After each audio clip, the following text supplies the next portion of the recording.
Pastor, será que posso conversar um pouco com o Senhor? Tem algo que está me apertando o peito há semanas e eu não consigo mais guardar só para mim. Eu sirvo em um ministério há bastante tempo e sempre fiz isso com alegria, entrega, amor. E ali eu me sentia viva, como se cada tarefa fosse uma expressão do louvor a Deus. Mas de um tempo para cá, eu tenho percebido mudanças na condução do trabalho, nas decisões e até mesmo na maneira com que as pessoas estão me tratando. O ambiente já não é mais o mesmo. Eu sinto um peso, uma cobrança excessiva e vejo valores sendo deixados para trás. Vejo valores que antes eram a base de tudo ali. Eu já tentei conversar, já orei, já me questionei se era algo comigo, se era só o cansaço ou apenas uma fase. Mas a grande verdade é que o meu coração está inquieto. Eu sento no culto e às vezes me pego em lágrimas, não por emoção da presença de Deus, mas por dor, por confusão, por olhares para minha pessoa. Me pergunto se eu estou falhando com o Senhor e o fato de querer sair até mesmo tem me confrontado. Tenho medo de ser mal interpretado, de acharem que eu estou em rebeldia, quando na verdade eu só quero continuar andando em integridade com o que eu creio. Não quero causar divisão, não quero magoar ninguém.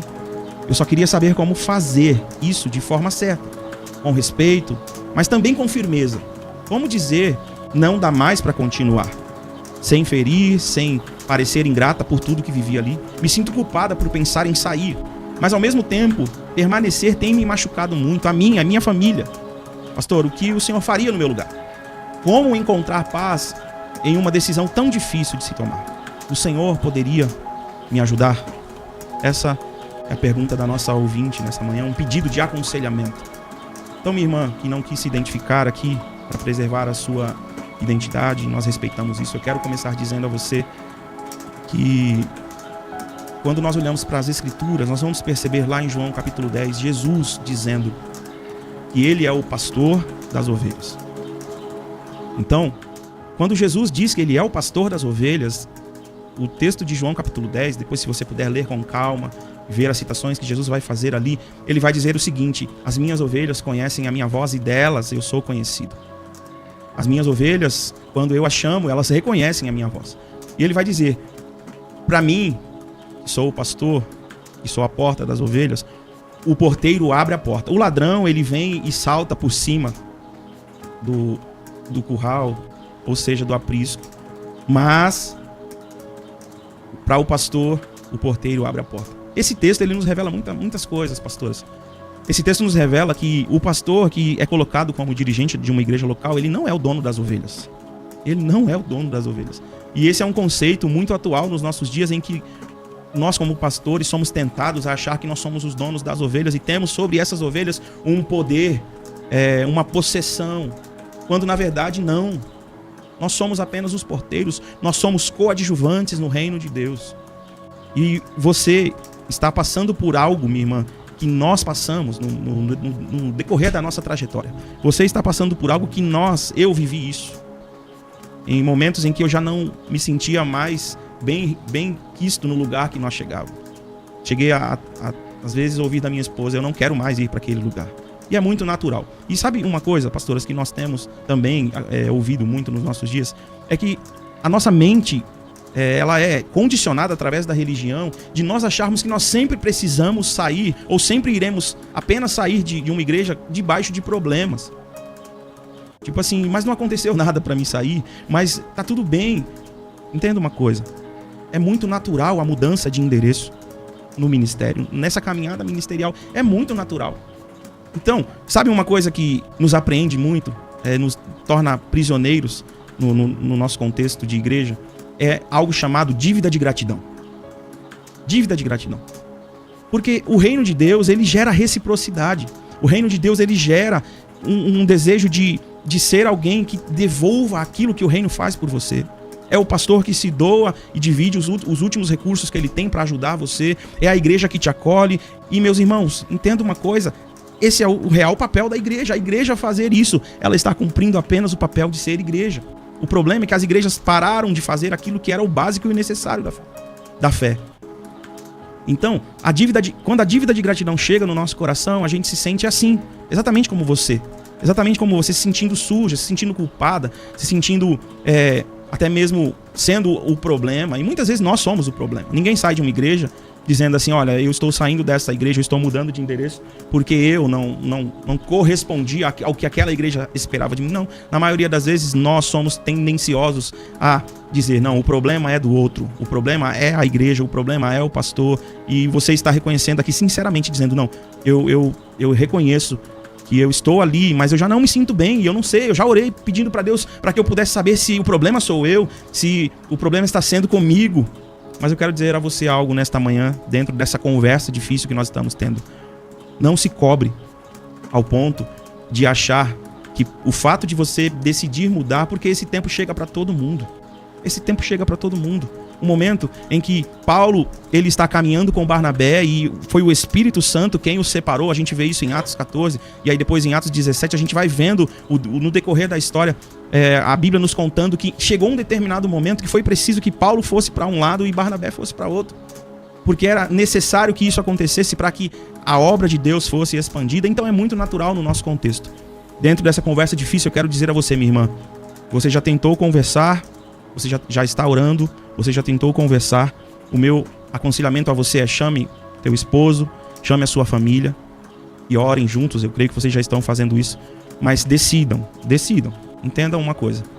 É melhor você mudar de endereço e continuar viva do que você continuar onde você está e daqui a pouco você não desejar mais nem estar na reunião. Hoje ainda você vai se esforçando, se arrastando, mas pode ser que essas feridas aumentem e você não tenha mais força, você não tenha mais vigor para poder mudar isso. Eu, quando precisei ter uma conversa difícil, em uma conversa profunda como essa, eu cheguei na Comunidade Cristã Genuína em um culto de quarta-feira, eu me lembro como hoje.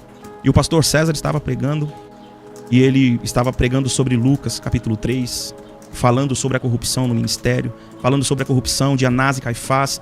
E naquele dia Deus usou a vida dele para dizer: a corrupção no ministério indica o momento de mudar de endereço.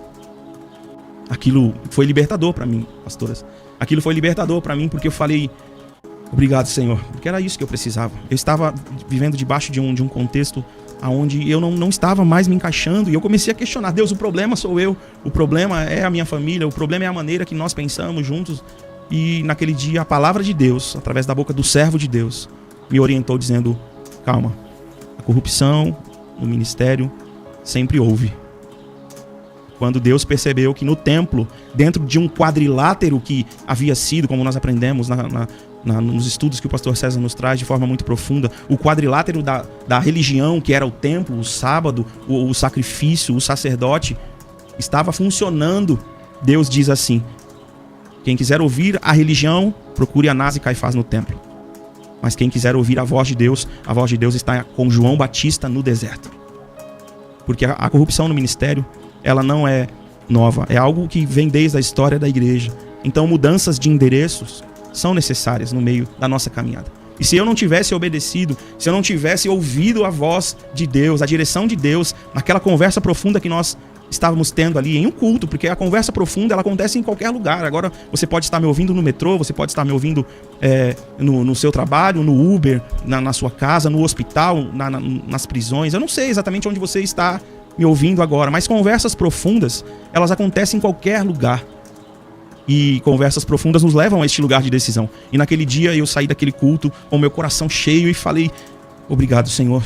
Peguei na mão da minha esposa e falei: meu bem, se eu, na verdade, disser a você que nós vamos precisar procurar uma nova igreja, um novo rebanho, uma nova família, você vai comigo. E ela disse: era tudo que eu mais queria, porque eu não aguentava mais viver dentro ou debaixo daquele contexto. Então eu quero dizer a você, nesta manhã, você, minha irmã, que mandou essa pergunta, que não se identificou, fique em paz. Como resolver isso? Pega na mão do teu esposo. Se eu não sei, você não me deu detalhes aqui exatamente do que está acontecendo. Qual é o tipo de dificuldade que você está tendo? Talvez seja doutrinária, talvez seja a maneira em que é conduzido o trabalho. Nós não sabemos.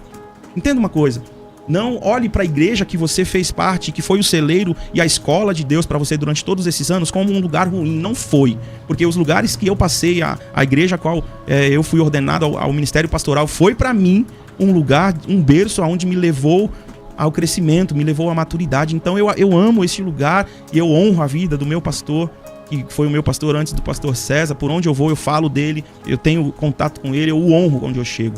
Mas chegou o tempo de romper. Naquele momento, Deus me fez entender, você precisa mudar o endereço. Acabou para você aqui nesse contexto, agora eu vou te levar a um outro lugar, eu vou te levar a um outro contexto, onde você possa viver realmente aquilo que eu tenho para a sua vida. Então, chame teu esposo, a sua família, fale com ele, converse com ele, exponha, e aí vocês comecem a buscar um novo lugar. Se você buscou reconciliação, se você orou, se você tentou conversar e não teve jeito, porque em muitos casos, pastoras, às vezes nós somos tendenciosos a achar, não, aqui já não dá mais para mim. Mas você não se aproxima da liderança. Tem esse viés também. A pessoa se fecha, se torna uma ilha, não se envolve, não conhece a dor do ministério, a dor do pastor, e aí você julga que o lugar não serve mais. O que eu te aconselho é, se aproxime. No caso da nossa ouvinte aqui, ela se aproximou, ela orou, ela tentou conversar, ela questionou, tentou mostrar em textos bíblicos aquilo que estava fora do contexto, e aí, pelo que eu estou vendo, não teve resultado. Então eu quero dizer a você, minha irmã, fique em paz, ore e Deus vai te dar o direcionamento certo. Eu creio que, assim como foi comigo, Deus te mostrará um novo endereço. Deus te mostrará um novo lugar onde você poderá entrar e ser restaurada com a sua família. Porque o contexto de igreja para nós não pode ser um contexto pesado, pastores.